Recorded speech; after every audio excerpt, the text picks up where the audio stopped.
Okay, I'm trying to have my aiming point. So my aiming point is going to be the numbers, right?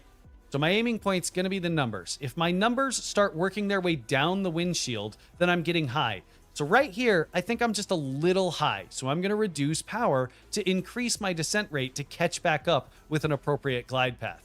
I'm a little slow, so I'm going to push that nose down. Oh, we got a little bit of a wind gust.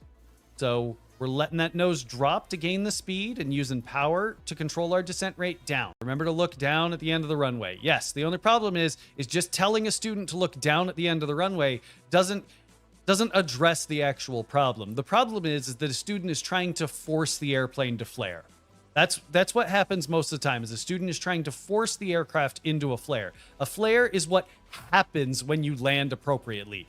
You don't need to flare to land appropriately. To land appropriately, the aircraft will flare.